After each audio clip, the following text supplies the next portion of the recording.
नमस्कार दोस्तों, स्वागत है आप सभी का प्रयास कोचिंग क्लासेस के इस यूट्यूब चैनल पे। आज हम देख रहे हैं बहुत ही अलग एक वैकेंसीज जिसका ट्वेल्थ वालों को बहुत ज़्यादा इंतज़ार रहता है। काइंड ऑफ जॉब ना कह के हम ये कहेंगे भारतीय सेना में शामिल होने के लिए 12वीं के बच्चों के लिए एक बहुत ही बेहतरीन अवसर। ऐसे बच्चे जो नीट जेई इनके लिए अपना समय इतना सारा देते हैं, अगर वो लोग अपने भविष्य को भारतीय सेना की तरफ मोड़ना चाहते हैं तो 18 वर्ष की उम्र से, इवन 16.5 ईयर की एज से ही भारत सरकार आपको एक स्वर्णिम अवसर प्रदान करती है जिसका नाम है एनडीए। तो आइए जानते हैं फटाफट कि आखिर ये एग्ज़ाम क्या होता है, कैसे होता है, क्या चीज़ें इनमें लगती हैं, क्या खास बात है, क्या फीस स्केल है, क्या चीज़ें, सारी चीज़ों को जानते हैं। तो प्रयास कोचिंग हमेशा आपके साथ में। आपको जो भी डाउट हो आप मुझे कमेंट बॉक्स में बोल सकते हैं, मैसेज कर सकते हैं, नीचे मेरा नंबर स्क्रॉल होता रहता है, आप उस पर जो भी आपकी डाउट्स हैं आप उसको पूछ सकते हैं। एनडीए 2025 फर्स्ट प्रायोरिटी पर है। इसके 2 पार्ट होते हैं। ये अभी सितंबर के आसपास फिर निकलेगा। एनडीए एनए एग्जामिनेशन 2025 यूपीएससी ने इसको निकाला हुआ है। 11 तारीख को नोटिफिकेशन जारी हुआ था, आप लोगों ने देखा होगा, बहुत सारे लोगों ने। ठीक है, इसको सरल शब्दों में समझने के लिए हमने ये लेकर आए आपके लिए। देखिए, चलिए, सबसे पहली चीज़ आपको जो ध्यान में रखना है, परीक्षा का नाम है नेशनल डिफेंस एकेडमी। आवेदन इसके 11 तारीख से चालू हो गए, लेकिन प्लीज़ यूपीएससी है, ज़्यादा डेट नहीं दिया है, 31 दिसंबर इसकी लास्ट डेट है। ऐसा ना हो कि आप अपने स्कूल कॉलेजेस के एग्ज़ाम्स की तैयारियों में लगे हों और इधर मेन एग्ज़ाम आके चला भी जाए। और यूपीएससी है, वन टाइम रजिस्ट्रेशन कराती है, तो लापरवाही मत करिएगा, जो भी सही डिटेल फिलअप करिएगा। अगर इन केस कोई गलती हो भी जाती है तो 7 जनवरी तक देखिए आपको संशोधन करने की भी डेट दी हुई है उन्होंने, है ना। जैसे फ़ोटो बहुत क्लोज से लेना है, वाइट बैकग्राउंड होना चाहिए, तमाम ऐसी छोटी बड़ी बातों को आपको जिनको फॉर्म भरते समय ध्यान रखना चाहिए। ये आपका पहला एग्ज़ाम हो सकता है, आप फिल करें तो प्लीज़ बहुत ही गंभीरता के साथ इसको लें। इसमें पोस्ट 406 है, बहुत ज़्यादा तारीफ़ काबिल है सरकार की तरफ से ये कदम, क्योंकि पहली बार मुझे ऐसा लगता है लगभग 8-10 सालों में 400 से ज़्यादा पद आए हुए। ठीक है, इन 406 पदों की डिस्क्रिप्शन ये दिया हुआ है, आर्मी का, नेवी का, एयरफोर्स का। ये थोड़ा सा पढ़ने में जटिल है, इसलिए हमने आपको थोड़ा सरल किया है। ये आप देख सकते हैं, मेल और फीमेल का डिस्ट्रीब्यूशन 406 पोस्ट के लिए। ओवरऑल आप देखेंगे मेल्स के लिए जो हमारे बॉयज़ हैं उनको 379 पोस्ट मिली हुई हैं और फीमेल्स को 27। हाँ, थोड़ी सी निराशा गर्ल्स में हो सकती है कि हमको इतना कम रेशियो क्यों दिया है, बट गर्ल्स आपको ये भी समझना है कि 2020 के पहले तो एक भी सीट्स नहीं थी, बट हाल फिलहाल के दिनों में आप देख पा रहे हैं कि हम कम से कम एनडीए एग्जाम्स में बैठ पा रहे हैं। आप बहुत सारी लेडीज़ को देख भी रहे हैं भारतीय सेना के सर्वोच्च पदों पर। तो ये 27 उन्हीं का एक इनिशिएटिव है। आगे बढ़ते बढ़ते आपके अच्छे कदम हो सकता है इन संख्याओं को और बढ़ाएंगे। तो एनडीए आर्मी के लिए मेल्स में 198 पोस्ट हैं, काफ़ी सारी हैं। ठीक है, एनडीए नेवी के लिए 36 का पोस्ट है। फ्लाइंग के एयरफोर्स में 3 स्टाफ है, टेक्निकल, नॉन टेक्निकल और फ्लाइंग, तो आप उसमें देख सकते हैं। नेवल एकेडमी एनए जिसको आप बोलते हैं, 31 पोस्ट है। तो प्लीज़ इनके लिए आप बहुत गंभीरता से पढ़ें, बहुत ध्यान से। एक मिथक है एनडीए को लेकर कि नहीं सिर्फ साइंस वाले दे सकते। तो आइए बात करते हैं एलिजिबिलिटी क्या है आखिर। तो सबसे पहले देखिए, मैंने एकदम हिंदी में हमने हाईलाइट करके दिया हुआ है आपको कि 12वीं में पढ़ने वाले बच्चे भी फॉर्म भर सकते हैं। सबसे पहली बात तो ये समझिए, 11th वाले ना भरें। क्लियरली मेंशन किया है कि अभी 11th वाले फॉर्म नहीं भर सकते। पहले क्या होता था, वन टाइम रजिस्ट्रेशन नहीं कराती थी यूपीएससी, तो कुछ 11th के बच्चे भी ट्रायल के तौर पे भर देते थे। तो अभी इस बार आपको ऐसा नहीं करना है। 11th वाले थोड़ा वेट कर लें, देख लें पैटर्न कैसा होता है, चीज़ें कैसी होती हैं, है ना। लेकिन आप फॉर्म ना भरें।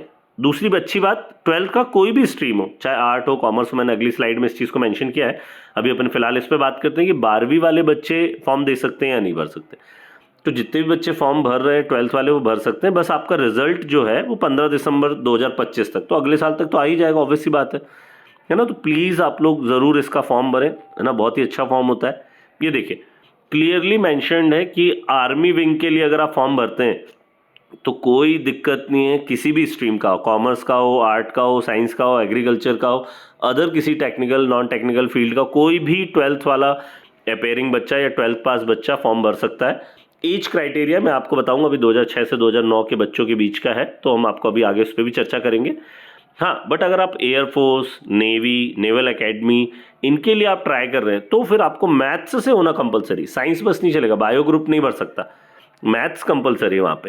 ठीक है, ये आगे की पढ़ाई भी आपको ये एनडीए वहाँ पे कराई जाएगी, है ना। वहाँ पे सिर्फ अपनी जॉब के लिए नहीं जा रहे हैं आप समझिए कि 3 से 4 साल का आपका वहाँ पे ट्रेनिंग प्लस एजुकेशन कोर्स है। और सबसे इम्पॉर्टेंट बात देखिए, इतना बड़ा एग्जामिनेशन, इतनी हाई पे स्केल सैलरी, और आपका फॉर्म की फीस देखिए मात्र 100 रुपये। और बहुत सारे बच्चे तो फॉर्म भरेंगे भी नहीं। तो आप नहीं भी जाना चाहते तो भी एक बार ज़रूर इसका फॉर्म भरें, मैं आपसे रिक्वेस्ट करना चाहूँगा। जनरल और ओबीसी कैटेगरी के लिए 100 रुपीज़ है, ST SC एंड वुमेंस के लिए फ्री है। तो प्लीज़ बच्चों ज़रूर इस फॉर्म को भरें।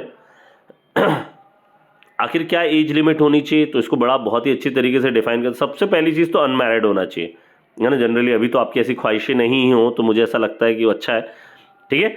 तो आइए वापस जोक सपाट से हटके कि 2 जुलाई 2006 से लेकर 1 जुलाई 2009 के बीच, या इन दोनों डेट्स को भी, 2 जुलाई और 1 जुलाई को भी अगर किसी का जन्म हुआ है तो वो फॉर्म भर सकता है। बट अगर किसी का जन्म मई में हुआ है, मई 2006 को, तो वो फॉर्म फिल नहीं कर पाएगा, या उसका अगस्त 2009 को हुआ है तो वो फॉर्म फिल नहीं कर पाएगा। तो प्लीज़ इस बात का बहुत ध्यान रखें। इन डेट्स के बीच अगर आपका डेट ऑफ बर्थ आता है, आप फर्स्ट ईयर में, सेकेंड ईयर में, या 12th पास है अभी, या 12th दे रहे हैं, तो ज़रूर इस फॉर्म को फिल करें, है ना। बहुत ही अच्छा स्टेटस इस फॉर्म का रहता है। थोड़ा सा मेजरमेंट हाइट्स का भी यहाँ पे किया हुआ है, तो बहुत ज़्यादा पैनिक मत होइए। फर्स्ट ऑफ ऑल तो अभी एग्ज़ाम दीजिए। एक लंबी पूरी टेबल है, आप प्लीज़ PDF को यहाँ पे देखेंगे। वहाँ पे आपको वेट प्लस आपकी हाइट प्लस आपकी एज, तीनों का एक कैलेंडर उन्होंने बनाया हुआ है।